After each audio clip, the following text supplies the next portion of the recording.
The Radical. Fundamental principles of freedom, rational self-interest, and individual rights. This is the Yaron Brook Show.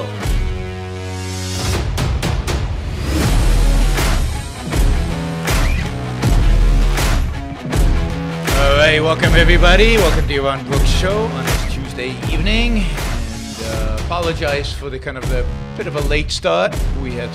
I had some technical issues with YouTube. It's always a bit of a mystery to me how all this connects. Anyway, we made it work. It's working now. It's stable. Let's hope it sustains itself.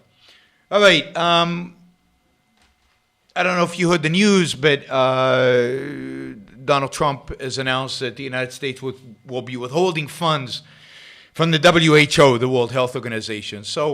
And there's been a lot of chat over the last week about, Trump talking a lot about WHO, but then commentators, so Crowder talk about WHO, and everybody's talking about the WHO and the evil of the WHO, and it's bad because of this, and it's bad because of that. And it's all the WHO's fault, so, I thought we talk about what is the WHO, the World Health Organization. Is it an organization that should exist? Should the United States be funding it? Is it their fault? Why are they sucking up to China? Why don't they have relations with Taiwan? And just generally, what the hell is going on? Because you're not actually going to get any valuable information from your government, the U.S. government. All Trump is doing is diverting attention from his own failings to blaming the WHO. We'll talk about that. You're not going to get any information from the media. All they're doing is praising the WHO to the hilt because they love the World Health Organization. It is their baby, and so they're going to defend the WHO to the end. So the only place in the universe right now that you can get actual objective information about things like the WHO and coronavirus are right here on the Yaron Brook Show. So aren't you happy I do this? You should be very appreciative. So what is the WHO? It is the World Health Organization. It is basically an agency of the United Nations. Now, there's very few organizations worldwide that I think are more useless, more pathetic, more ridiculous, more immoral than the United Nations. And the WHO is an agency of the United Nations. It has a constitution, which has a whole governing structure and principles. It was founded originally in 1948, 7th of April, 1948, which is still commemorated globally as the World Health Day. And it is its main objective, according to its constitution, it has a constitution, is, quote, the attainment by all peoples of the highest possible level of health. Not health care, health. The WHO has a broad mandate that includes, for example, you're going to love this, advocating universal health care, monitoring public health risks, coordinating responses to health emergencies, and promoting human health and well-being. It provides technical assistance to countries. I'm reading off of Wikipedia, but I actually cross-checked Wikipedia with the WHO website and with other sources. It's pretty good. So in this case, I'm using it. It provides technical assistance to countries, sets international health standards and guidelines, and collects data on global health issues through the World Health Survey. It has a publication, it has researchers, it has a massive budget, and it plays a leading role in several public health called achievements, right? Eradication of smallpox, near eradication of polio, and the development of the Ebola vaccine. And its current priorities, obviously, are HIV/AIDS, Ebola, malaria, tuberculosis, non-communicable disease such as heart attack and cancer, healthy diet, nutrition and food security, occupational health, and substance abuse. And, of course, coronavirus now. So Basically, the World Health Organization is a mishmash of things. Some legitimate, and I'll get to what's legitimate in a second. Now, nothing is legitimate that comes from the United Nations. And I'll get to why in a minute as well. But some legitimate and mostly illegitimate. A lot of stuff that is just, you shouldn't have an entity, a governmental entity, or a pseudo-governmental, it's not really a governmental entity, doing. What is the legitimate part of the WHO? I do think that in a free market, in a purely capitalist world, where the United States actually pursued its rational self-interest, where there was an actual, real-life, real understanding of what America first looked like, that there would be an organization similar to the WHO, but that focused on one thing only, and that is on communicable diseases. That is on the threat, a pandemic, the threat of diseases crossing from one country to another country. And it would be primarily focused on coordinating between the specific health agencies in these various countries. So you could imagine that a WHO-like organization would exist that constituted, regular meetings of the heads of the equivalent of the CDC in the United States in a variety of different countries all across the world, where they would share information, share expertise, share knowledge, and coordinate and plan for coordinated response to something like coronavirus, to a pandemic, both in terms of letting people know that there was a disease in a particular country, and in coordinating across countries' different agencies to make sure that information flowed well. That would be a legitimate function of a cross-governmental organization that basically involved some kind of treaty between countries in which multiple countries were involved. The more countries, the better in this sense. And in an organization like this, you could imagine that you would put aside political issues and you would focus just on this. So an organization like this, you could imagine that China would be a member to a large extent because many of the potential diseases that might hit humanity start in China. So you would want them to be a member because you would want to have access to information through them. Now we'll get to the quality of information coming out of China in a little bit. So there is a function that the World Health Organization serves with this. It is legitimate. It would be funded from the American portion of it, would be funded from the CDC's budget. It would be part of the CDC, the Center for Disease Controls, which I think is a legitimate government agency that would exist even in a limited government, laissez-faire capitalist country. There would be a portion of the budget of the CDC that would be allocated to international coordination, and that budget would be spent on this international org that would have no power, that all it did was provide, and it would have employees and it would have staff, but the employees and the staff's responsibility would be to both provide information and coordinate response. Information and coordinate action. It would have no power beyond that. And I don't think the WHO today has much power. It would not be associated with any other international organization. It would just be a standalone organization focused on things like Ebola, malaria, tuberculosis, but primarily things like coronavirus, SARS, MERS, Spanish flu, things that can easily cross state lines and where you want to get information and you want some cross-state coordination between countries, even countries that might be unfriendly at the time.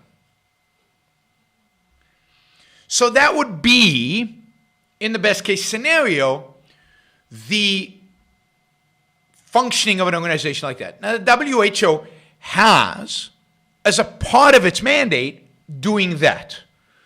And I have no doubt that there are people within the WHO, medical professionals, who view that responsibility seriously and who attempt to fulfill the information providing and coordination function. But given that the WHO is a agency of the United Nations.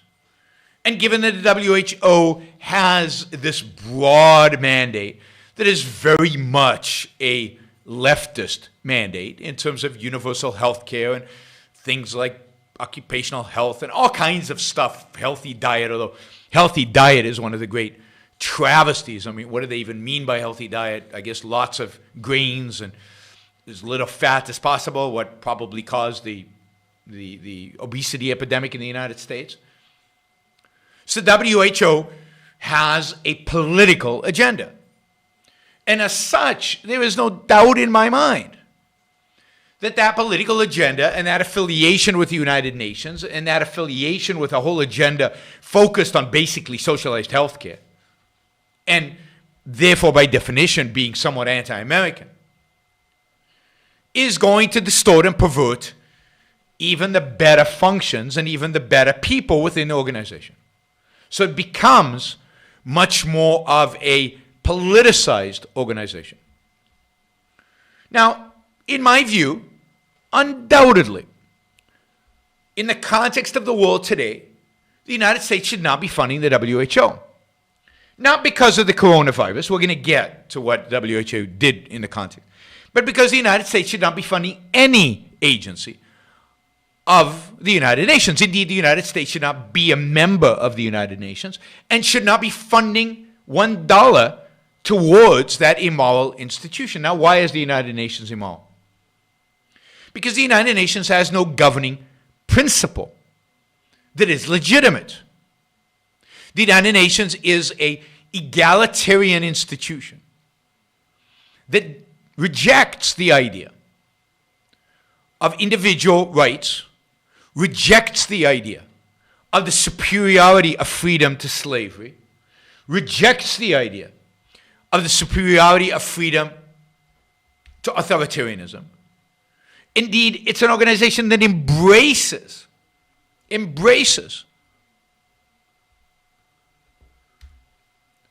the notion that all countries are equal, whether they're run by Mao Zedong, Stalin, or whoever happens to be the United States president.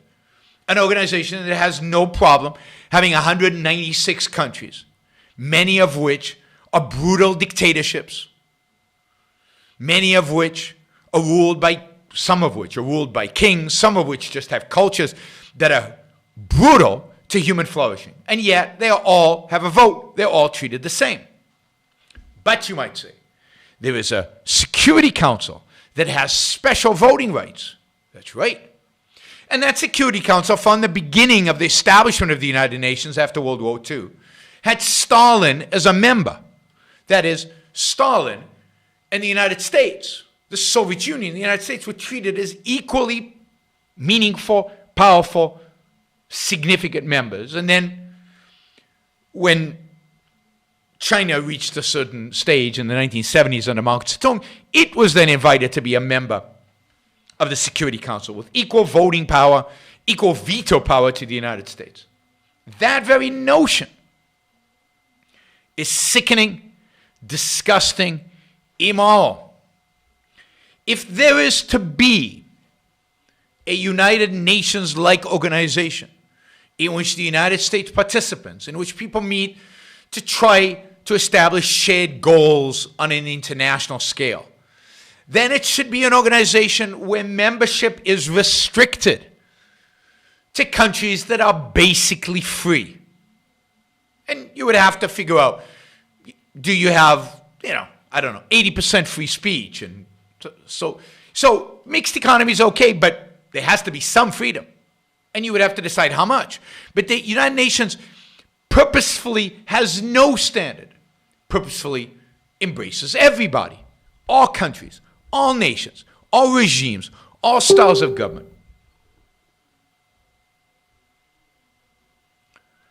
So, oh my God, we got a super chat question on the game Monopoly. I've got a lot to say about the game Monopoly, including a significant improvement to the game, which I will tell you about when I get to that. But that's going to be in a long time because I've got a lot to say before that. We've got a lot to cover here. So the United States Nations is an immoral institution because it treats all regimes equally. It's an immoral, illegitimate institution because it has no principles. It doesn't respect individual rights. And all its agencies, from its welfare agencies to its health agencies to its security agencies to its peacekeeping forces to everything, are pathetic, ridiculous, immoral, and represent anti-American. America, as properly understood, is the land of individual rights, anti-individual rights. And therefore, the United Nations should be shunned. I've always said they should be asked to leave New York and encouraged to set up shop in Caracas, Venezuela. The United Nations is much more tuned in its philosophy, in its way of governing, in its corruption to Venezuela than it is to New York City. So all of them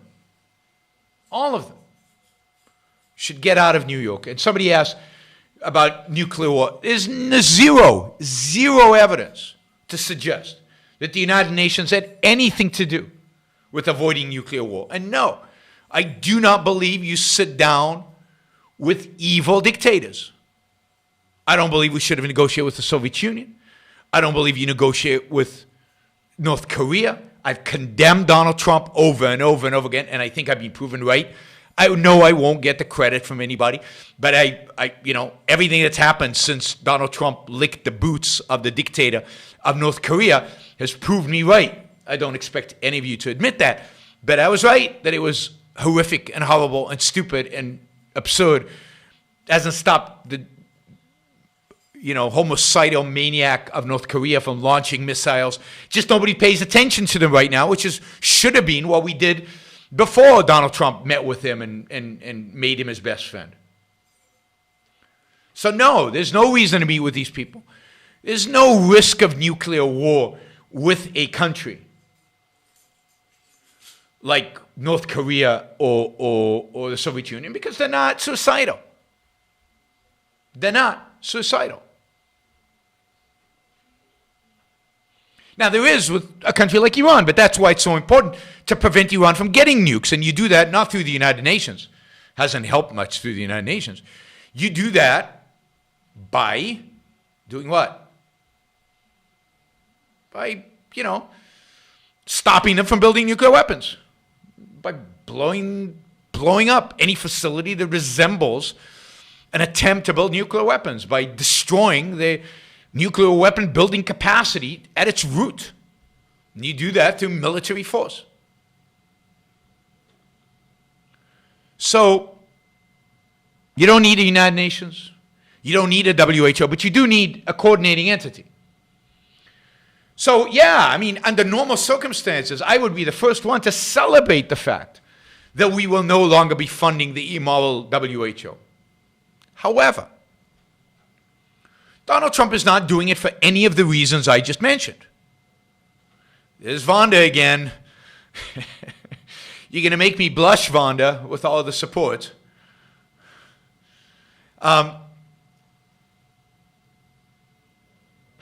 Nobody's giving these kind of reasons for it. Nobody's actually arguing for why.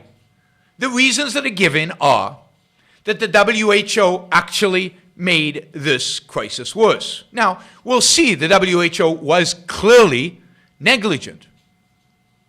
But to blame the WHO for America's failings, to blame the WHO for Donald Trump's failings, for this administration's failings, is absurd. And the WHO is not, as people have argued, necessarily in China's pocket, but the WHO relies on information it gets from health authorities in China. It's not like any other organization out there, including the American government, including potentially American intelligence, got information that was better than the WHO's.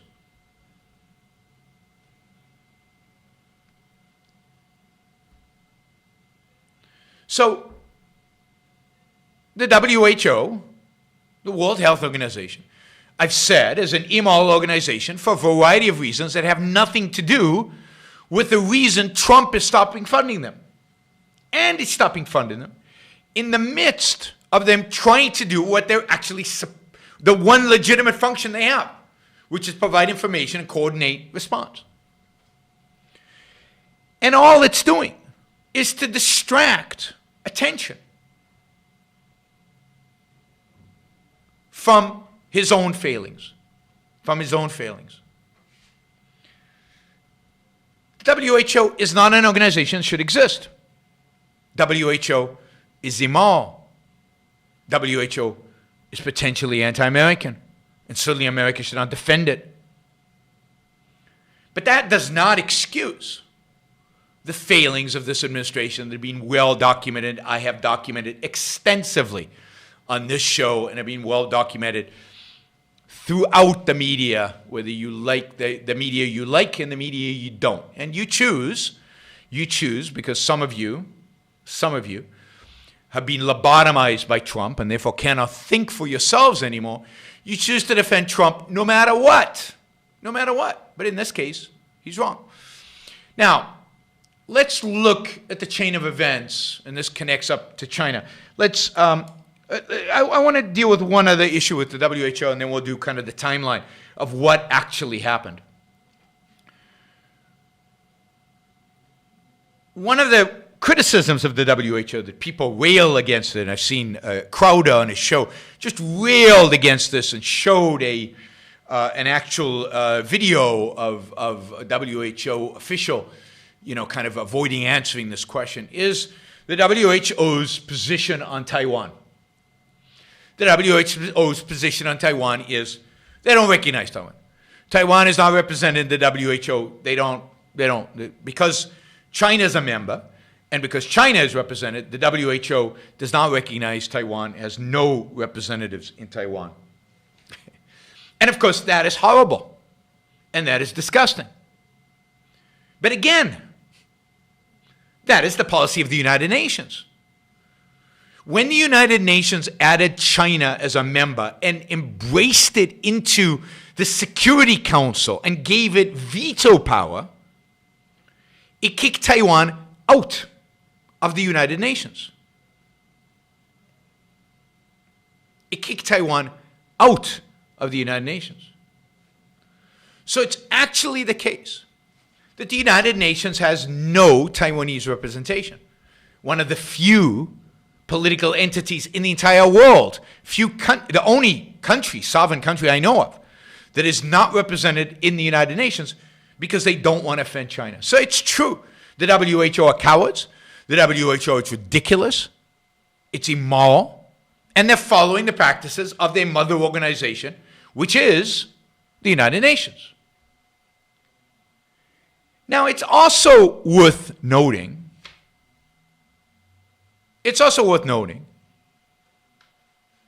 that the United States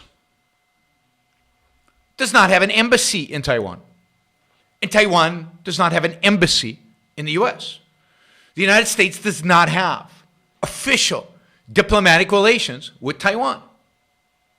The United Nations has an institute in Taiwan that represents American interests, but it does not have an embassy. Even Donald Trump, America First Donald Trump, tough on China Donald Trump, has not established an embassy in Taiwan. Even the United States, under these pathetic presidents of the last 30 years, 40 years, really since Nixon, have cowered before the Chinese, don't want to offend the Chinese, and as a consequence, do not have diplomatic relations with a country that is basically free, a country that basically protects, for the most part, individual rights, a country that is relatively has a free market, a country that is one of the freest countries in the world. And the United States doesn't have diplomatic relations with this country Because we don't want to offend the Chinese. Because we're so pathetic that we don't want to offend the mighty Chinese empire. And I include here the Trump administration, which has not, talks a big talk, has not yet opened an embassy in Taiwan. So I'm waiting. So the WHO is following practices. It's easy to jump on the WHO, and I'm happy to do it. But the fact is that this is a policy throughout the world. It's a policy of most free countries. It's the policy of the United Nations. It's even the policy of the shining city on the hill of the United States of America. So don't slam them unless you're willing, as I am, to slam everybody who shuns Taiwan, not just the people you happen to in the moment not cozy up to, or not be on the right side of Trump, as the case may be. So, absolutely, WHO is an immoral institution. Absolutely, WHO's treatment of Taiwan is bad, but so is everybody else's. And when it comes to corona crisis, the blame for the misinformation, the blame for the problems, the blame for the lateness of the information needs to be squarely put on China. And yes, the WHO has cozy relations with China, but there's a reason for that. Beyond the politics, let's assume, yes, there's a political element to this, which is bad, but there's also a practical reason. And the practical reason is China's where many of these viruses start. If you want to be able to be helpful at all when it comes to these kind of infections, you need to have some kind of relationship to China. I'm going to answer this question even though I shouldn't. But don't you think, after this guy calls me names and stuff, but don't you think Trump taking a step back from WHO is a gateway to recognize Taiwan? I'm willing to bet, big money, any amount you want to place, that the two have no connection. Because Trump doesn't care one iota about Taiwan. Trump, again, is not stepping back from WHO because he's trying to step back from China. He's not stepping back from WHO because he's trying to step towards Taiwan. There's no question in my mind that the WHO issue is a diversion tactic. I've said this over and over again. No, WHO is irrelevant to the crisis at hand. When it comes to coronavirus, you should ignore the WHO right now and do the work that you're supposed to do. Focus on doing your job. Your job. It's obvious that Trump, like he has from the beginning of his campaign, because he's a brilliant marketer and he knows how to manipulate voters, is trying to divert attention from his own failures. Look, this administration failed. It failed to take seriously the intelligence reports in December of this virus and its lethality. Even the person I most hate in this administration, Navarro, wrote a memo in December saying this virus could be horrific in the United States. And the administration did not take that seriously. They failed to ramp up on testing. They failed to loosen up the FDA and the CDC's regulations so that we could get testing done fast. They failed to take this seriously. Trump trivialized coronavirus throughout most of February. Late January and into February. So this administration failed to take this seriously. So instead of owning up to that and trying to do a better job now and really, the easy path is to say, oh no, we were fooled by this mighty evil organization called the WHO. And even though, yes, it is evil, even though, yes, it shouldn't be, that's not what happened. It's not what happened. Now I've got 3 timelines for you because I believe in facts and evidence. And all of these timelines can be checked. You can go to independent sources. You can actually find the press releases. You can find the news conferences. You can find the actual evidence that these things happened. And I want to go through 3 timelines. And I know this is a lot. And maybe I haven't organized it efficiently, but this is what I have. And right. Yes, Trump cut off flights from China. Meaningless, as we can see now. The virus got here, and instead of using that time to buy time to test, to invest, to get masks, to do the things that you would do to prepare for a pandemic, he sat on his frigging hands. He did frigging nothing. So he stopped flights, but the virus was already in the United States by the time he stopped flights. It was a pathetic, useless thing. It bought us time, which he didn't use. The only reason to do it is to buy time. But then he completely screwed it up from that point on. So yes, you can latch onto the one thing, maybe, that Trump did well. But you can't criticize him for the stuff he didn't do well? No, you can't, I guess. Because you have to defend him. Because this is the lobotomy that has been exercised upon you. It is absurd. Absurd. Trump didn't need to be a philosopher king. All he needed to do was loosen up the regulations, which he claimed he wants to do. Loosen up regulations so that we could do testing in the United States, which people at the CDC were advocating for, which every memo ever written about a pandemic in the United States, all the work, epidemiologists, all the work these doctors have been doing for a decade, for 2 decades, all were written down. All the plans were there. All you had to do was execute on the plans. And the United States federal government and its agencies did not execute on the plan. Now, if Obama was president, then we would blame Obama. Well, Trump is president, and I'm blaming Trump. I mean, it's just very straightforward.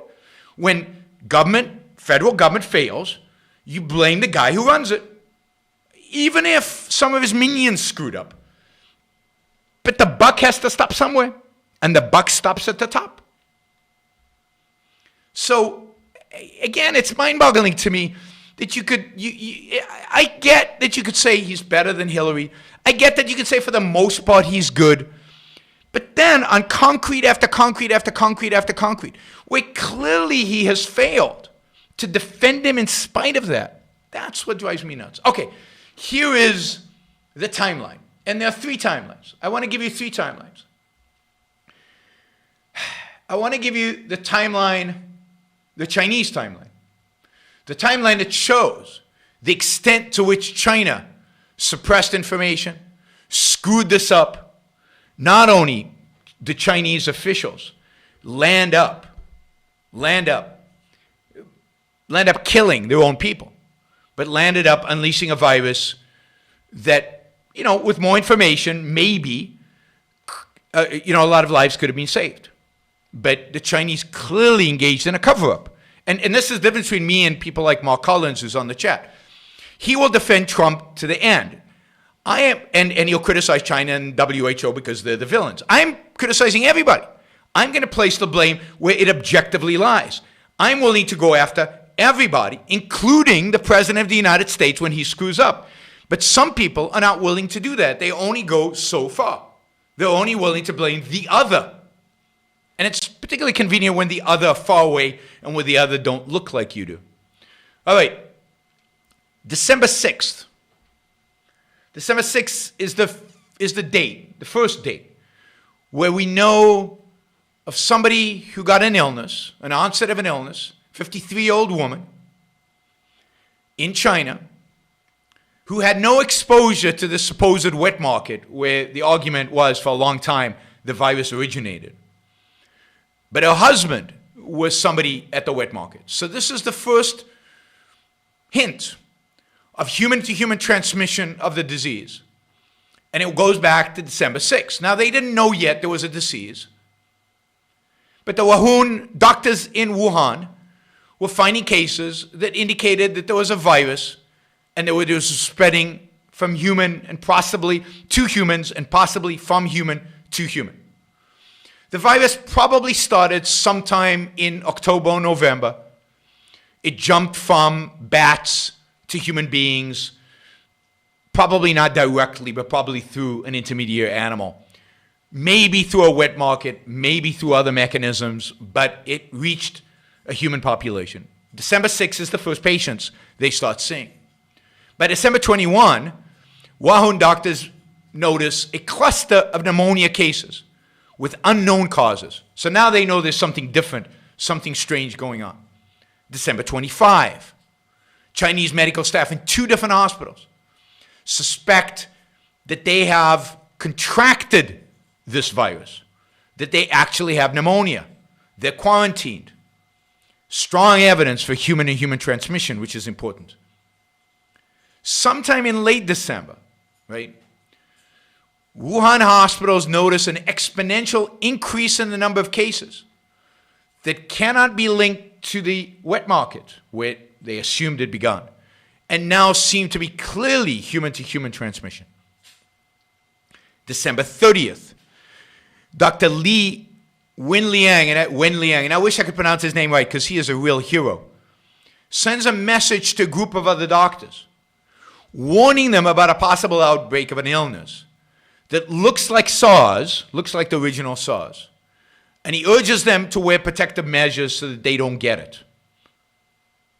December 31, one day later, the Wuhan Municipal Health Commission declares that they found no obvious human-to-human transmission, no medical staff infection. Clearly a lie. Clearly a deception. Clearly the beginning of the attempt of at least local Wuhan officials, and we don't know how, if the cover-up was guided from the top. Probably not. It's probably local officials covering up the existence of this virus. And this completely fits behavior of authoritarian politicians. If you've watched Chernobyl, the series, this is completely consistent with Chernobyl. The first people to try to cover up are the local people on the ground. No, I didn't do anything. Nothing's happening. Everything's fine over here. Don't worry about it. Be happy.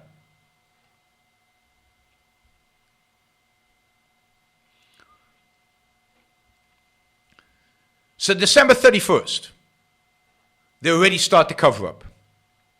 This is 3 weeks after doctors first started noticing the cases. Also December 31st, this is the first contact China has with the World Health Organization. It lets it know that there's a virus, but they don't think it's transmitted from human to human.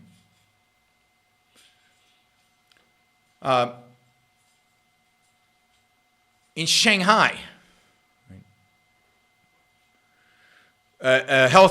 Chinese public health official says, I think we're quite capable of killing this virus in the beginning phase. So no big deal. Don't worry about it. We've got it under control. Right? This is December 31. January 1. Wuhan Public Security Bureau issues summons to Dr. Wen Liang, accusing him of spreading rumors. 2 days later, at a police station, he signs a statement acknowledging his misdemeanor.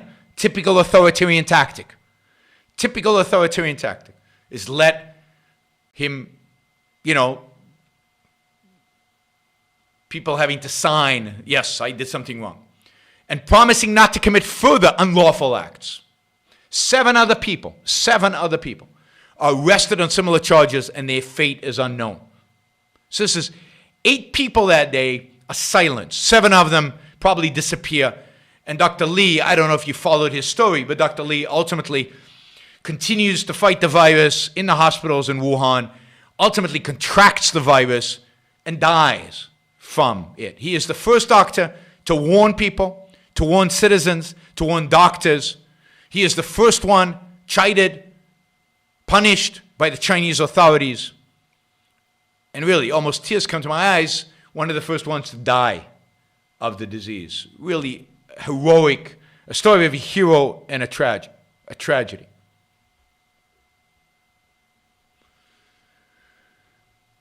All right, so at this point, Chinese scientists are also sequencing the genome of the virus. And a company that's sequencing them submits it to the health authorities. Health authorities, the Hubei, which is the province, calls up this genomics company from the Hubei Provincial Health Commission and orders the company to stop testing samples from Wuhan related to the new disease and destroy all existing samples. Now, I am assuming this information is accurate. I've read it in a number of websites. This particular, I'm getting it here, is from,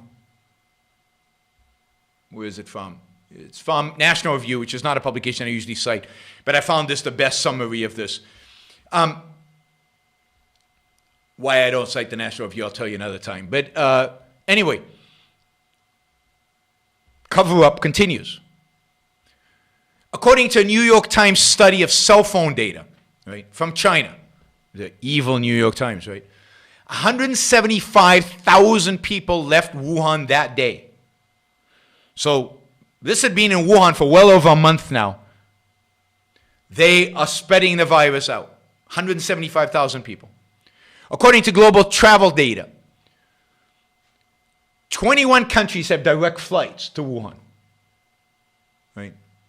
In the first quarter of 2019, for comparison, 13,267 air passengers traveled from Wuhan, China to destinations in the United States.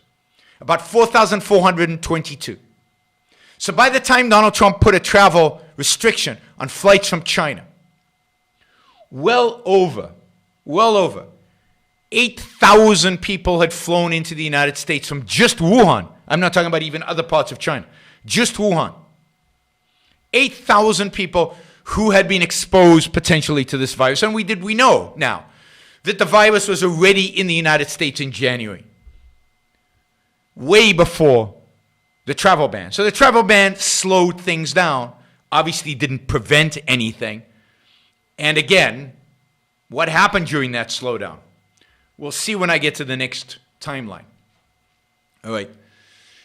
January 2nd, one study of patients in Wuhan can only connect 27 of 41 infected patients to the seafood market. So again, more data on human-to-human transmission, right?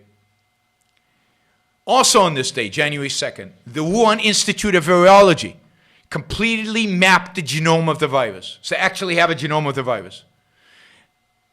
Right? Takes a week for the Chinese government actually to disseminate this information.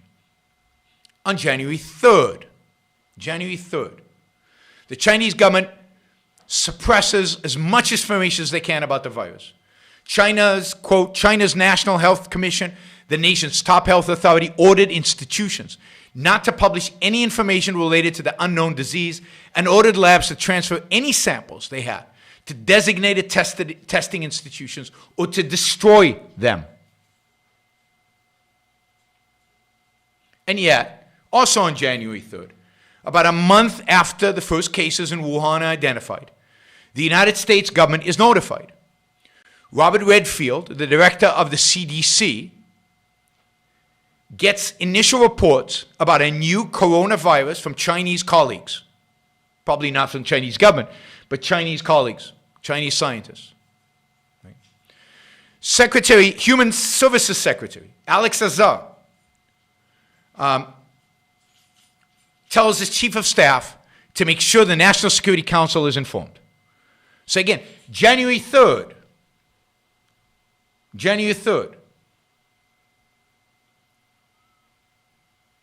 the United States is notified, and the secretary, the HHS secretary, is cognizant enough to let the NSC, the National Security Council, know. This is the Security Council that advises the president. So they know, January 3rd. So January 4th, everybody, Chinese continue to say it doesn't go from person to person. And yet, the head of the University of Hong Kong Center for Infection, Ho Pak Luang, he warns that, quote, the city should implement the strictest possible monitoring system for a mystery new viral pneumonia that has infected dozens of people on the mainland. So in Hong Kong, they know that it's transmitted from humans to humans. In Hong Kong, there are already doctors warning of this. January 5th. I mean, this is day by day, right? Again, they emphasize again, preliminary investigations have shown no clear evidence of human-to-human transmission. Blatant lies. Blatant lies. January 6. The New York Times publishes its first report about the virus, declaring 59 people in the central city of Wuhan have been sickened by pneumonia-like sickness. Right? And they include these comments. Wang Lingfa, an expert of emerging infectious diseases at the Duke NUS Medical School in Singapore, said he was frustrated that scientists in China were not allowed to speak to him about the outbreak. This is January 6. Dr. Wang said, however, that he thought the virus was likely not spreading from humans to humans because health workers had not contracted the disease. Again, unfortunately, I don't think he did this on purpose, but misinformation. So there is widespread, with exception of Hong Kong, there's widespread seems belief that this is not spreading from human to human.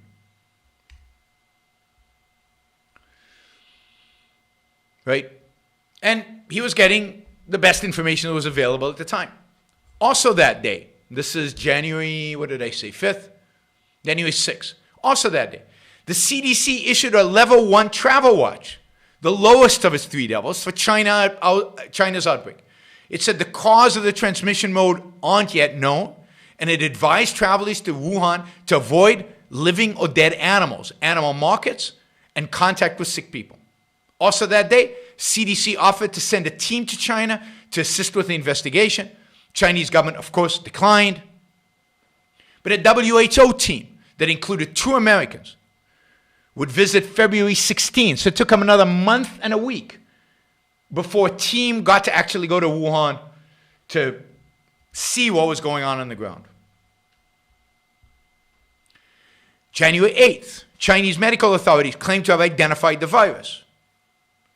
And again, no human-to-human transmission, they claim. The official statement for the World Health Organization declares, and all they have is information they're getting from Chinese. They don't have independent sources on the ground. They're not in Wuhan.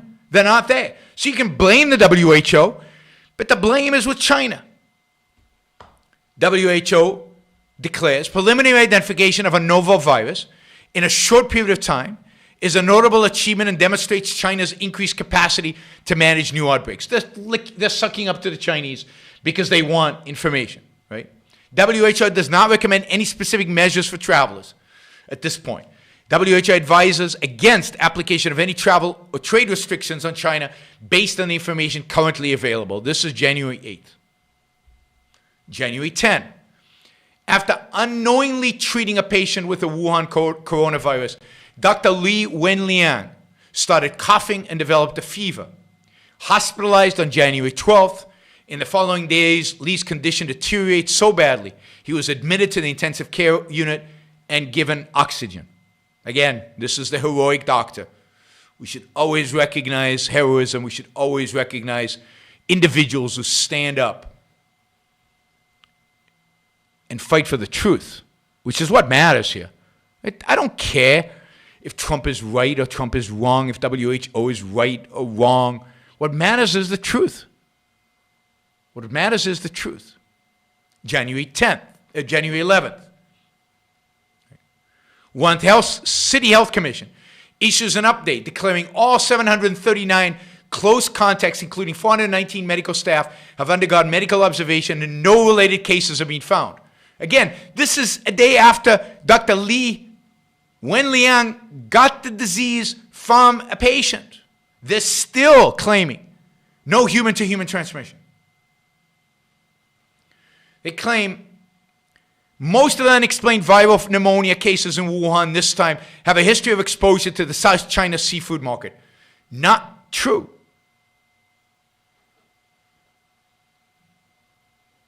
Not true.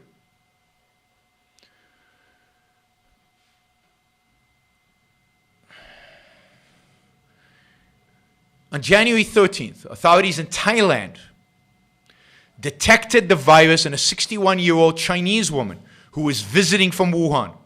The first case out of China. This is January 13th. Right?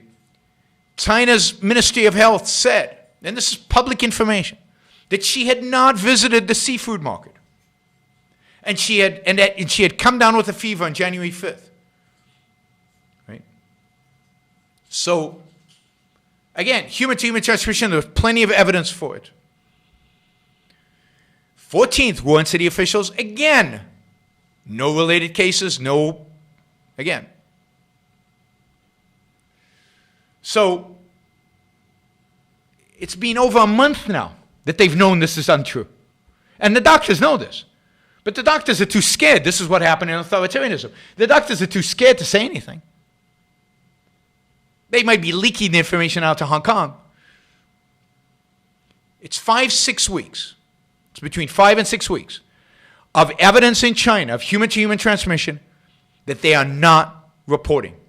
January 15th, Japan reports the first case of coronavirus. Now notice, both Taiwan and Japan have managed, in a sense, somehow, even though they got this virus in mid-January, identified this virus in mid-January, don't have the kind of disaster we have in our hands. Japan's health ministry said the patient had not visited any seafood market in China. So again, same thing. Same thing. January 17th, the CDC and the Department of Homeland Security's Customs and Border Protection announced that travelers from Wuhan to the United States will undergo entry screening for symptoms associated with coronavirus at 3 U.S. airports that receive most of the travelers from Wuhan. Most? Why not all? So the CDC is already suspicious, already knows this human-to-human transmission, and should already know that there are probably thousands of people who were at Wuhan who are now in the United States. This is mid-January.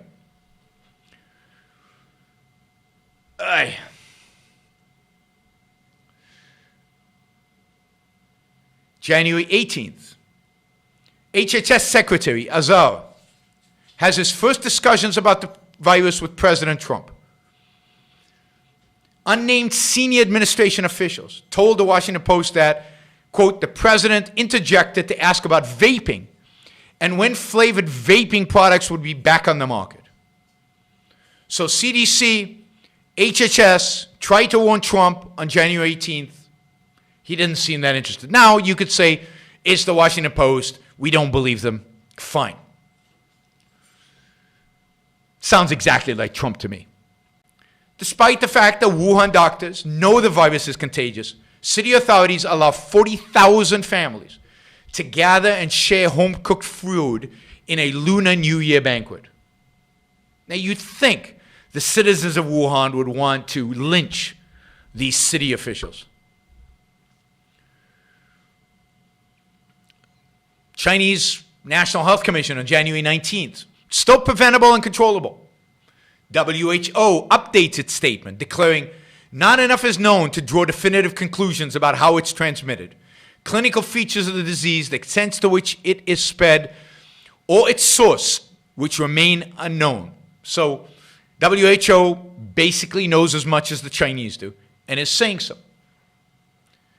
The Wuhan Municipal Health Commission declares for the last time in its daily bulletin, this is January 20th, this is the last time they say it, no related cases were found among close contacts, and no human-to-humans. Somebody asked, did they actually do the screening? What kind of screening could they have done? They probably screened for temperature, for fever. But we know now, and it was known, I think, at the time in Wuhan, that people are asymptomatic and they can spread the disease. So it took until January 20th. Finally, on January 20th, the Wuhan Evening newspaper actually mentions the virus on its front page for the first time since January 5th. January 21, CDC announces the first U.S. case of coronavirus in Washington, in a Washington resident who was returned from China 6 days earlier. So January 21, the first case. At this point, millions of people had left Wuhan, millions, carrying the virus all around China and into other countries. Now it's interesting that somehow, and somehow, most of these other countries, with the exception of Europe and the US, managed to somehow control this virus. I mean, people are going to have to figure out how to explain that. Partially, it's how governments responded and how, in this case, the Trump administration responds. And again, you have a contrast, and the contrast is North Korea, Taiwan, Hong Kong, and Singapore. Those are the contrast of how to deal with this virus. And even Japan, all dealt with this 1,000 times better than the US, Italy, Spain, England, and so on, which dealt with it pretty poorly.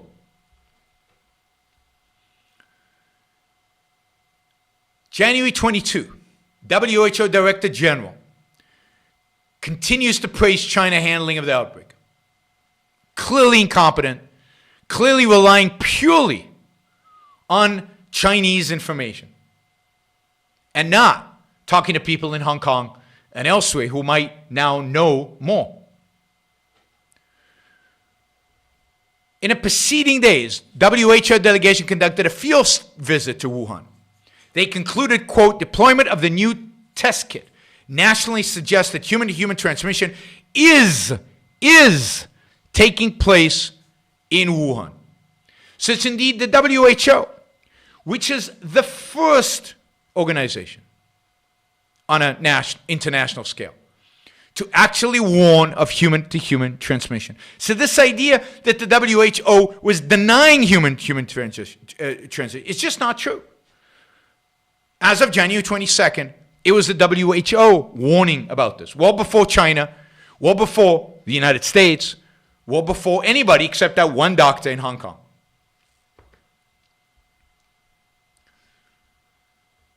At a meeting of the WHO Emergency Committee panel meeting, they expect divergent views, quote, divergent views on whether this event constitutes a public health emergency of international concern or not. So they're still not sure. They don't know. Partially because China is suppressing information. President Trump, in an interview with CNBC, this you can find, this is not dependent on the Washington Post, in the World Economic Forum in Davos, Switzerland, declares, we have it totally under control. It's one person coming in from China. We have it under control. It's going to be just fine. Complete myopia, completely myopic, completely detached from what is going on, and detached from the people from the CDC who are telling him otherwise, from the people at the Human Health and Services who are telling him otherwise. He is not worried, and he's telling the world he is not worried. I'm looking here at a number. Let me just find this. I want to get one other date here.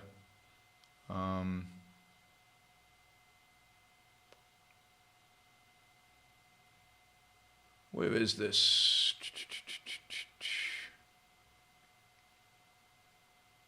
Yeah, I can't find it. I've got one other source. One second. Let me just find. No, that's not going to be it. Okay, so here we are. It's January 23rd now. And Chinese announce their first steps for quarantine of Wuhan. By this point, millions have already visited the city and left it during the Lunar New Year celebrations. Singapore and Vietnam report their first cases. And by now, an unknown number of Chinese citizens have traveled aboard as asymptomatic, oblivious carriers. So this is spreading throughout the world. Again, I'm reading from a National Review article. Vietnam reports first person-to-person transmission on January 24th. Japan, South Korea, and the US report their second cases. So South Korea and the United States report their second cases on the same date, January 24th. What does South Korea do? It revs up into action. It gets 20 different companies together, asks them to put together testing kits, ramps up a whole logistical effort in anticipation of mass testing. But it relies on private enterprise to produce the tests and then deploys the government in the testing itself. It deploys technology to track people. And even though in South Korea it looked like there was exponential growth, they controlled it, they managed it, they stopped it. It never strained their hospitals. And the death rate in South Korea was minimized because they acted. The United States identified the second case on the same date, What did they do?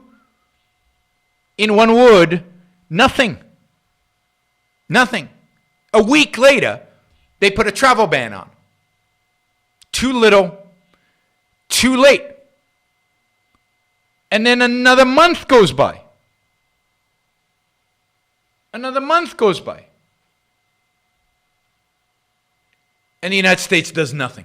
No testing, no infrastructure, nothing.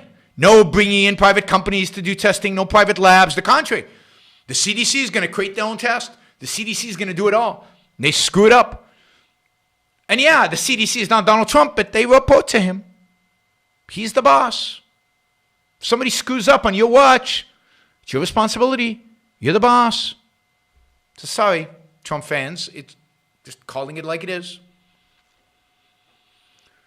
The U.S. reported their second case. The second case is in Chicago. Within 2 days, January 26th, new cases are reported in Los Angeles, Orange County, and Arizona.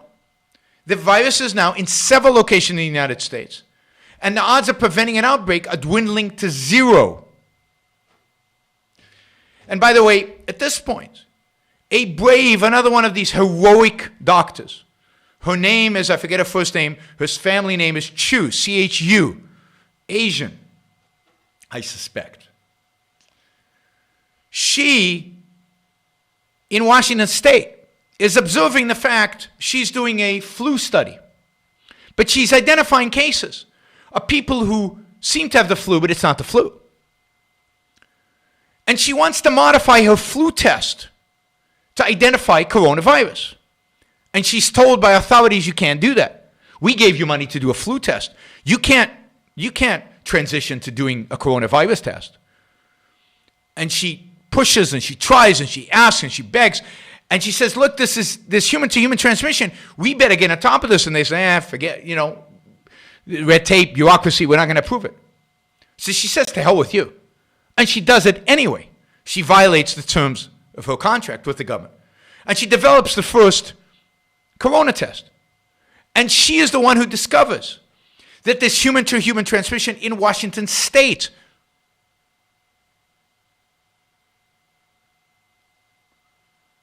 So it takes individual doctors, in spite of our politicians, in spite of our political leaders, in spite of our authorities, whether the authorities are Chinese or American, and I'm not equating, they're both bad. Chinese, much, much, much worse. Helen Chu is her name.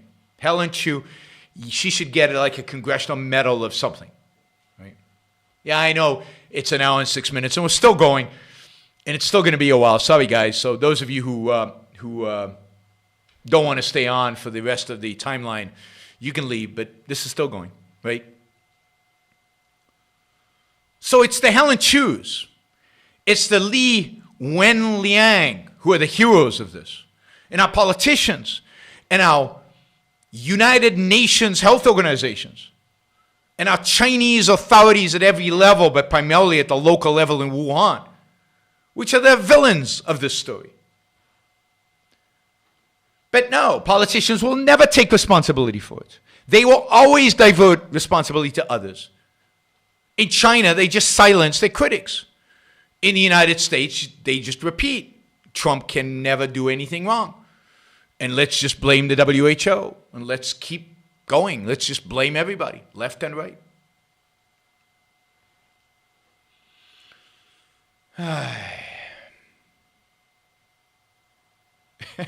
Here's a funny tidbit. I didn't know this. I'm just reading this. This is pretty, I mean, it's not funny. This is really, really, really sad when you realize what actually happens. But it's funny in a stupid kind of way. But this is political correctness for you. On February 4th, the mayor of Florence, Italy, urged the residents to hug Chinese tourists and residents to encourage them in the fight against the novel coronavirus.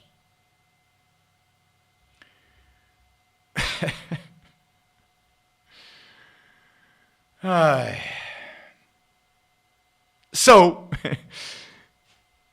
I mean, what do you do with that? I mean, what do you do with it? It's sad, and I'm sure he didn't know, but it's that's the kind of political correctness nonsense that you get. And of course, Italy becomes this epicenter of this crisis, partially as a consequence of that. Now, I want to go through now the timeline in the United States.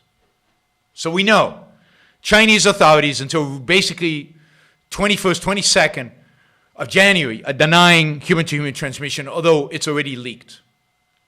So here's the timeline in the United States. December 31st, CDC first learns of a cluster of cases in China. January 1, CDC begins developing reports for the Department of Health and Human Services about the situation. January 3rd, Chinese officials inform CDC director of an outbreak of this kind of disease in Wuhan. That information is relayed, as I said before, to Alex Azar, head of HHS. And he informs the National Security Council. So the National Security Council knows about this January 3rd. Early January, and this is important because this is us. Early January, intelligence officials, I assume CIA, begin offering ominous, classified warnings about the virus to Trump in the president's daily brief. The warnings will persist into February. So, starting the first week of January, the United States intelligence agencies, you know, the deep state, those evil bastards that want to undermine Trump, start warning Trump himself, about the virus. Yet, he does nothing. And they're not just warning. They don't trust the Chinese. This is what intelligence agencies are for. They're skeptical of the Chinese. They don't trust the Chinese. This is why you have the CIA. This is why you don't undermine your own intelligence agencies, which Trump has done from day one as president. January 8th, the CDC issues its first public warning about the outbreak, saying we should be careful, particularly if you're traveling to Wuhan. Mid-January, Assistant HHS Secretary for Preparedness and Response instructs subordinates to make contingency plans for using the Defense Production Act. This is what Trump used a few weeks ago. Which allows federal government to compel production of certain materials. So in mid-January, they already knew that they might have to produce large quantities of certain materials in a crisis. And yet it took them 2 months before anything was done. January 17th, the CDC begins monitoring major airports for passengers arriving from China. January 18th, Azar tries to speak to Trump. Trump not interested. January 21, first confirmed coronavirus arrives in the United States, about the same time the Chinese finally admit that it's transferred human to human. January 22nd, and I've already covered this, Trump makes his first comment about the coronavirus, saying he's not concerned about a pandemic. Quote, no, not at all. And we have it totally under control. It's going to be just fine. Again, you can find this. You can find it, the exact quote. It was videotaped. It was streamed or whatever.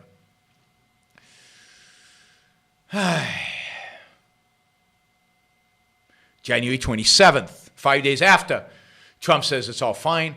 White House aides convene with then acting Chief of Staff Mike Mulvaney, and they encourage him to pay more attention to the issue. These are junior staff. They argue that it could cost Trump his re-election. And they say the virus is likely to dominate life in the United States for many months. This is, I just want to be clear, January 27th, 2.5 months ago. They were right. I might have been wrong in January, late January. But they were right, partially because they had intelligence reports. Intelligence reports. They're worthwhile. They're valuable. We need a CIA. And here's the one that embarrasses me a little bit and I have to say something positive about somebody I despise, just to show you I will do this when it is appropriate. On January 29th, a Navarro memo warns of 500,000 or more American deaths and says it is unlikely the introduction of the coronavirus into the U.S. population in significant numbers will mimic a seasonal flu event with relatively low contagion and mortality rates. So Navarro was on top of this on January 29th. This idiot actually got something right. And by the way, somebody points out, and this is true, that Dr. Fauci said there's nothing to worry about on January 26th. Now, Dr. Fauci was in no position to comment. He's not the head of the CDC. Donald Trump was not getting advice from Dr. Fauci on January 26th. Fauci has come to the forefront as Trump has sidelined the CDC. Nobody knew who Fauci was on January 26th. The people who you did know about, who Trump should have been listening to, was the CIA, the CDC, Health and Human Services, and even, and it hurts me to say this, really does hurt me to say this, Peter Navarro. Anyway, he didn't pay attention to any of those. Maybe he was only listening to Dr. Fauci and ignoring everybody else. On January 30th, right, after China expands the lockdown to the entire province of Hubei, a czar warns Trump about the possibility of a pandemic and that China isn't being transparent. This is according to New York Times, so you could believe it or not. Somebody says Ann Coulter loves Navarro. Another reason to hate Navarro. I hate Ann Coulter. On January 30th, Trump says of the threat, quote, this is a public quote, "We think it's going to have a very good ending for it. So that I can assure you." Tell that to all the people who are dead now. January 31, Trump announces travel restrictions from China after 3 major airlines announced that they have halted flights. So the airlines hold flights, then Trump announces restrictions. What else? What do we do now? Early February, other White House officials, including Deputy National Security Advisor Matthew Pottinger, joined Grogan, who's another White House official, in calling for a more forceful response. Pottinger pushes for expanding the travel ban to countries such as Italy and earns the support of Dr. Fauci, the director of the National Institute of Allergy and Infectious Diseases. So at least by early February, Fauci was on board. But the plan is resisted by Mnuchin, Treasury Secretary, who cites economic concerns, and Trump doesn't do it. Now, I'm not big on travel bans. I never have been. At the time, I wasn't pro, not because I called Trump a racist. I didn't. But because the guy who I've used for advice, Dr. Amish Adulja, who's an expert, said travel bans don't help. He said on my show, you can go back and listen to it, the virus is already in the United States. Maybe it'll slow it down. It's not going to stop it. We need to start acting as if the virus is here. He said that on my show.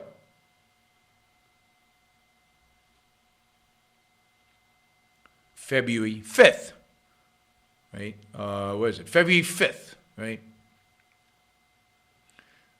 That's politics. I'm going to skip that. February 10th. February 10th. Trump says, quote, "I think the virus is going to be fine." February 10th. Virus is spreading like crazy in New York.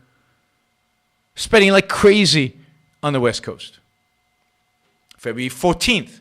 A memo is drafted by the health officials and the National Security Council about the potential need for quarantine and isolation measures to combat the virus. Test, track, isolate. Test, track, isolate. That's all you need to know about how to deal with the virus. Test, track, isolate. What South Korea did. But a scheduled meeting to brief Trump on the plan is canceled. February 19th. Trump says, quote, "I think it's going to work out fine. I think when we get into April, in the warmer weather, that has a very negative effect on that and that type of virus. So let's see what happens. I think it's going to work out fine."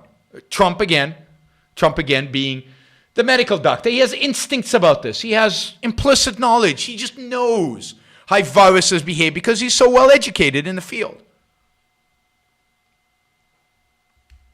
This is politics, not science. Nothing is being done, by the way, during this period. No testing equipment being produced, no infrastructure is being built to test people, no drive-through testing is being implemented. The FDA is not allowing private testing companies to provide tests. CDC is developing its own test, which turns out to be a disaster. I'm just giving you facts here. By the way, those of you who think it's a common cold should visit the ICU at hospital in Queens and watch people die of this common cold. Watch people die with respirators from this common cold. I mean, anybody who thinks this is fake, anybody who thinks this is a hoax, a scam, go look for the dead people. There are plenty of them. Go find the doctors. Go find the doctors who treated these people. Talk to some doctors. I mean, it is disgusting in the face of death to claim that it doesn't exist. People don't die of respiratory disease because of a common cold. Now, true, numbers might be exaggerated. Everybody has pre-existing conditions, but it's not a common cold. And it's not exactly the flu. No, they're testing widely in hospitals in April, testing widely in New York. We can know pretty well who's died with the virus. Hey, February 21st. The White House Coronavirus Task Force conducts a mock response to a pandemic and concludes that mass social distancing will be needed. February 23rd, another Navarro memo warns of an increasing probability of a full-blown COVID-19 pandemic that could infect as many as 100 million Americans, with a lot of loss of life of as many as 1 to 2 million souls. And where is Trump? Nowhere to be seen. Where is the testing? Nowhere to be seen. Where is building the infrastructure? Nowhere to be seen. February 23rd also sees Italy begin to see evidence of a major outbreak in the Lombardy region. February 24th, as Iran becomes a hotspot, WHO director finally warns of a possible pandemic. February 24th, Trump says, quote, "The coronavirus is very much under control in the United States. Stock market is starting to look very good to me." Remember, the S&P 500 hit a peak on February 22nd, buying into Trump's BS. February 25th, the director of the National Center for Immunization and Respiratory Diseases, who knew the government had so many different agencies, warns publicly about the inevitable spread of the virus and says, quote, "We need to be preparing for significant disruptions in our lives." February 25th, Trump, the day before, said, "No problem, stock market's good, everything's good." February 26th, after she has warned us, Trump says, quote, "When you have 15 people, and the 15 within a couple of days is going to be down to close to zero, within a couple of days, 15 is going to go to zero. That's a pretty good job we've done." They've done nothing. It's absolutely true that most people have the virus and there are no symptoms. That's what makes it so vulnerable, so dangerous, so easy to transmit from human to human, because you don't even know when somebody has it because they might not have symptoms, but they still can transfer it. And yet, a certain percentage of people die. And if you're old, over 75, a big percentage of die, 50% of people over 75 who have the virus are hospitalized. And 25% of those die. Now, some of you don't care about people 75 and older, and maybe our government doesn't care. Just say it, be honest, and let's get on with it. But don't deny the virus exists, and don't claim that everything's okay and we're going to cure this tomorrow.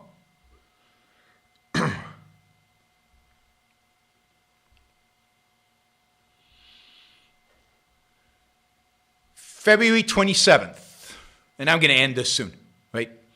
Senate Intelligence Committee Chairman Richard Burr, who later sells his stock, right, tells a private luncheon that coronavirus is much more aggressive in its transmission than anything we have seen in recent history, and is probably more akin to 1918 influenza, in which 50 million or more people died worldwide.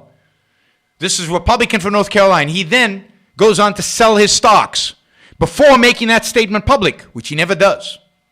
On February 28th, a day later.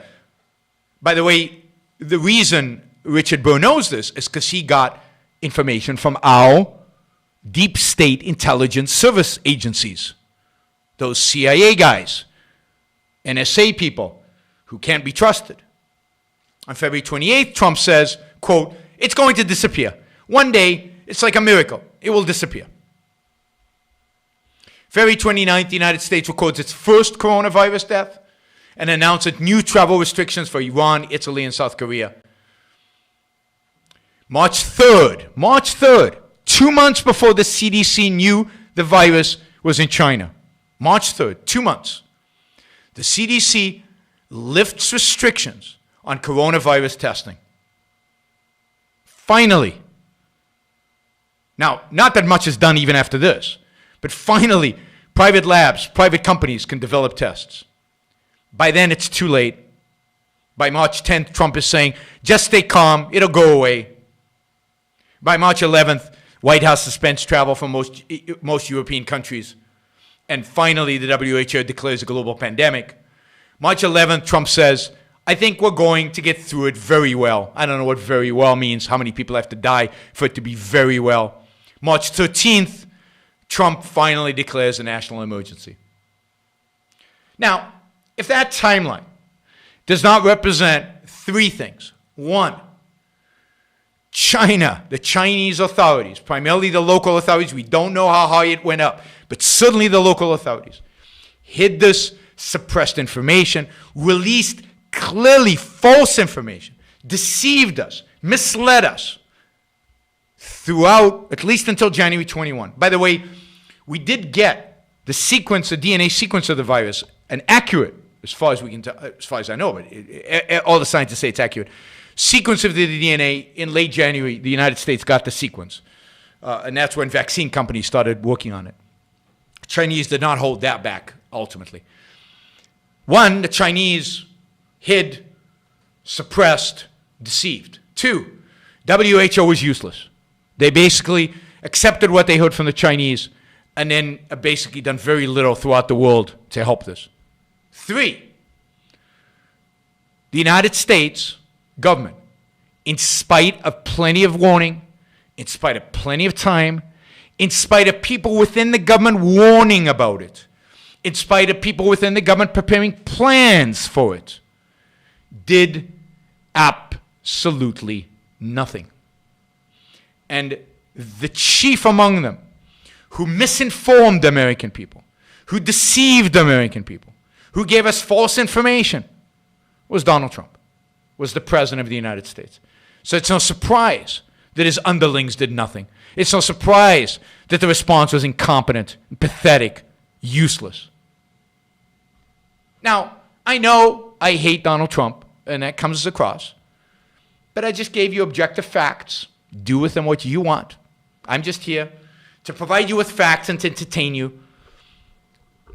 It doesn't matter what I think, right? Doesn't matter what I think. But for a month, and arguably a month and a half, the United States sat on their hands. Sat on their hands. Did nothing to prepare for this. If we had tested, tracked, isolated, starting in February,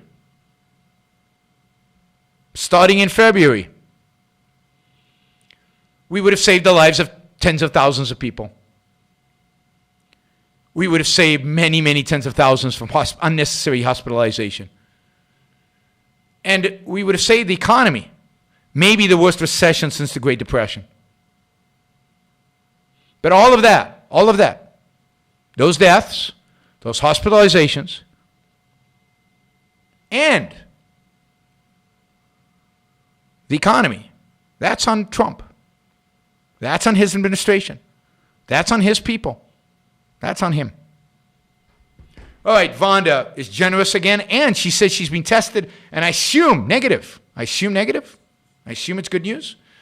I heard today from a good friend and a business partner that one of his kids was positive and had a fever for a number, like 8 days, and was fine afterwards. One of the doctors, who is a supporter of the Ironman Institute and is a doctor in New York, who was treating people in the emergency room, courageous woman who was treating patients with coronavirus in the emergency room in the worst hit hospital in New York, in Queens. She tested positive for coronavirus, almost no symptoms, was fine. At the same time, she was treating people that literally were dying from the coronavirus. So you get the whole spectrum, the whole gamut. I would love to be tested. No, can't get tested in Puerto Rico unless you already have symptoms, which defeats the whole purpose. The whole point is to test everybody, whether you have symptoms or not. But, once you screw this up, it's very hard to fix. It's very hard to go backwards. All right, so we have a bunch of questions. I'm going to take this one because it challenges me. Where is it? Yes. Nicolo, I assume from Italy. Yes, and he's contributing PHP. I don't know what PHP is. It's not euros. I don't know what PHP is. 250 PHP. So he's saying that I made a comment a month ago, and I did, about Italy's response being insane. What are my thoughts about it now? Is it fair to comment on politicians' stance several months back? Yes, for a number of reasons. It's politicians' jobs to be informed. This is not my full-time job. I do not hold the state of the United States in my hand. This is not my responsibility. If this is my full-time job and I missed it, blame me. When I lose money for you in the markets, blame me for missing something. And believe me, my investors do. That's my job. Politicians have a job. It's to keep up on these things, to keep track of these things. Now, let me just say, I still think the response is insane. I think the response in the U.S., I think the response in Italy is insane. I've said from the beginning that there are better ways of handling this. I think there are better ways for Italy to have handled it. I think there are better ways for us to handle it. Now, granted, Italy was hit hard, quickly, and was to a large extent blindsided and did not have the resources the United States did. It's still true that shutting down the entire country is not, in my view, the right approach. What could have Italy done? And again, Italy is difficult because it was so fast there. And it hit the most vulnerable population first. Now look, what I propose is very, very politically incorrect. And as a consequence, very few people are willing to even contemplate this. But you got to identify who gets really, really sick and who dies. And in Italy, it was pretty straightforward. If you look at the data from what I've seen, hospitalization even more than in the United States, it was old people. So number one, Italy needed to do is separate old people from young people. And I know it's hard. And the reason Italy got hit hard is because you have intergenerational families living together. So if you can't get the old people out of the home, tell young people to leave. Tell young people to separate themselves immediately. So it would have been better for Italy if you had emptied out the north of young people rather than quarantined everybody. And by quarantining everybody, you basically kept young people and old people in the same house and increased the probability that old people would get it from the young people instead of distancing them.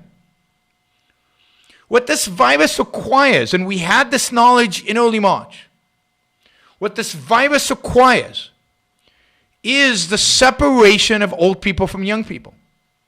And that's not nice to say, and it's not nice to hear, and it's certainly not nice to do.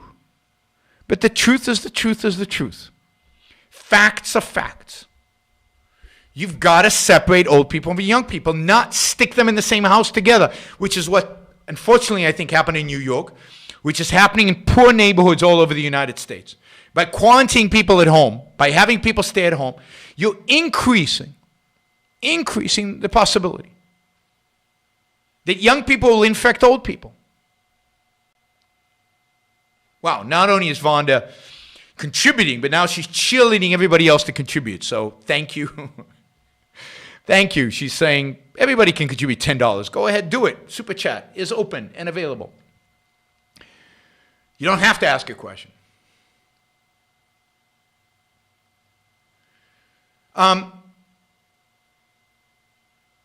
So separate old people. And test. Again, take the resources you put into all these stimulus packages and bailouts and enforcing lockdowns and all this stuff and put it into testing.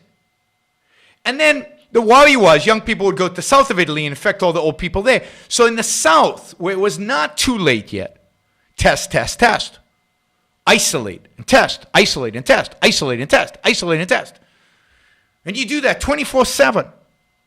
But you have to build quickly an infrastructure for that. And what this is teaching us more than anything is how terrible government is at doing these things. This should be a great opportunity for us to reassert to the world out there how pathetic government is at building infrastructure, at getting stuff done, at dealing with emergencies. Unless you're an authoritarian government like China, I guess, and you can build a hospital in 3 days or whatever it is it took them to build new hospitals in Wuhan. But yeah, I mean, why weren't they investing in, why wasn't the Trump administration investing in more hospital beds, more masks, more PPE, more respirators in late January, early February, when it was clear this was going to be needed, and government officials within the U.S. government were claiming it was going to be needed, and intelligence officers within the U.S. government were saying it was going to be needed. Thank you, everybody, for doing the $10. I really appreciate it. And thank you, everybody who does the Super Chat and contributes to making the show possible. So I said Italy's response was insane. Partially, I think they might have had to do a shutdown in the north while they handled everything else. But I think all of Europe's response has been insane. I think Europe had about the same warning the United States had, and I think the United States' response was insane. I think lockdowns and shutdowns are insane. Now, again, I've said this before. Given that nothing was done, given no testing, there's no choice but to do the lockdowns. That doesn't change the fact that it's insane. And even then, the only, in my view, constitutional, and I'm using the word constitutional loosely. I'll deal with Sweden in a minute. Constitutional loosely, in the sense that I'm not saying that this is necessarily today, given the way we interpret the Constitution today, anti-constitutional. But to close down the country is clearly unconstitutional. We have a right to assemble. To ban assembly is unconstitutional. So you can do it in an emergency for a while with a clear plan to exit and a clear date when it's going to happen. You can't just keep this going. So it's unconstitutional from a proper constitution.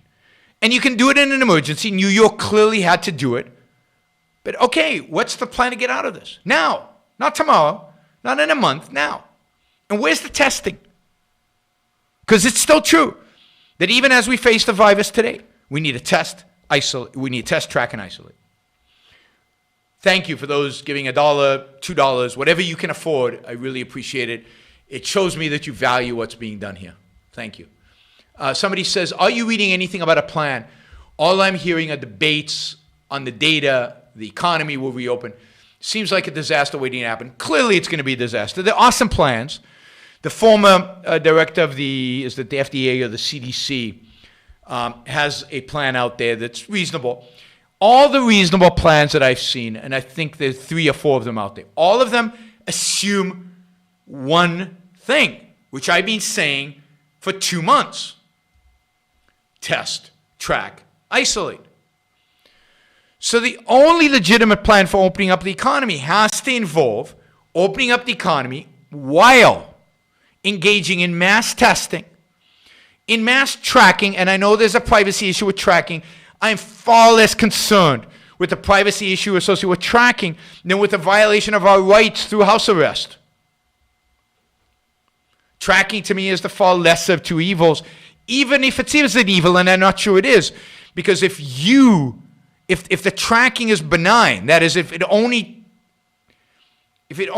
clicks in when you test positive for the virus, you don't have a right to privacy if you've tested positive for the virus. And then to notify people you've interacted with, like with a text or an email, that's not anybody's violation of privacy. Everybody should want to know if they've been touched with something deadly. So the two things are test, track, isolate the people who have it. And second, isolate anybody over 65. And the beauty of isolating people over 65 is they don't work. It has nothing to do, most of them, not all. Most of them don't work. So it has no effect on the economy. No effect on the economy. All right, I don't know. Should I do these questions or should I leave them for tomorrow?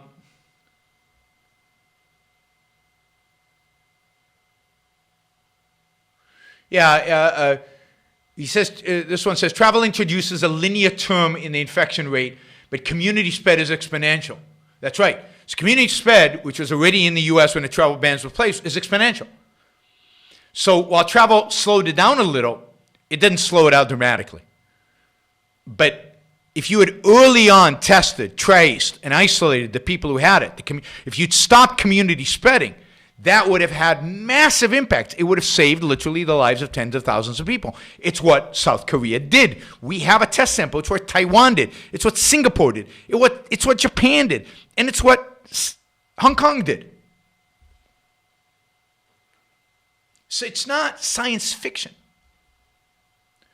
It would be great if your timeline were published somewhere. I learned some things and it would be great to have a reference.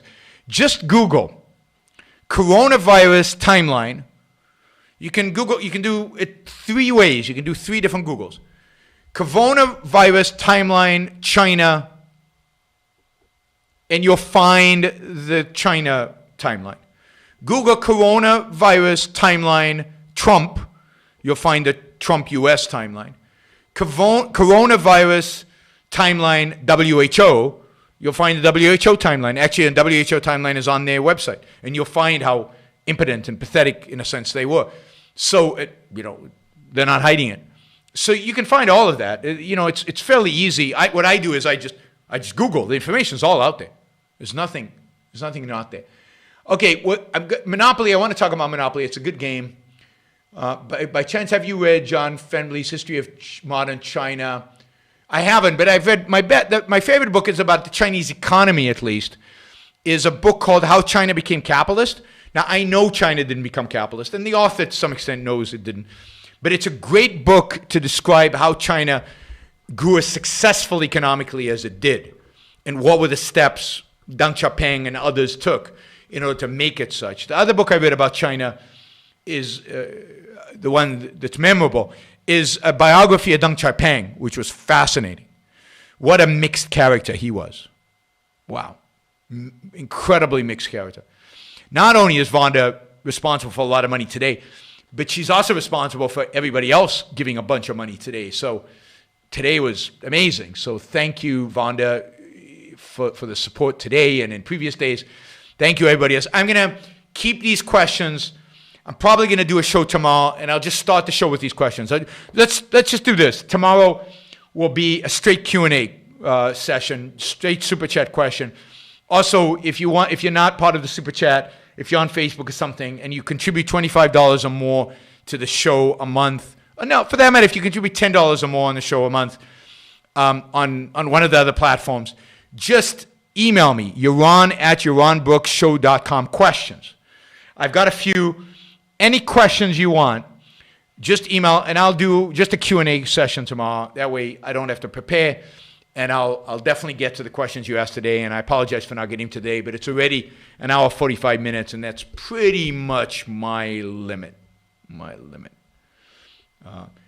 Somebody says Koreans had MERS before. They had SARS. They had some MERS, but MERS is very hard to transmit from human to human. That's why MERS is unbelievably deadly. MERS kills 30% of the people who get infected. Luckily, you can almost all MERS transmission is directly from animals, and most of the animals are camels. So as long as you don't kiss a camel, you're going to be spared from MERS. And MERS is called, this is the funny thing about China objecting to the China virus, which it is. I don't think Trump should be calling it that just to piss off the Chinese, but it is the Chinese virus. MERS is the Middle East respiratory syndrome, I think, or, so it's named after the geographic area. Most viruses are named after Spanish flu, named after geographic areas. So nothing wrong with calling it the Chinese virus if that were the only reason to call it. All right, guys, hope you enjoyed it. Hope you learned something. I'll be back tomorrow answering your questions. Thank you, Vonda. Thank you, everybody else who supports the show. And I'm motivated. Great. I'm excited to get this information out there into your hands. Think about it, integrate it, absorb it. Last question, why is testing not widely available? What is the government saying? And what is the truth? Testing is not widely available because the government red tape has stopped it from being available, and because they started on the case. They invested in it too late. And what's the government saying about it? They're saying we're short this, we're short that, we can't. They're just creating excuses. Nothing, there's no real explanation that they're providing. All right, guys, bye. Have a good night, and I'm sure I'll talk more about the testing issue tomorrow.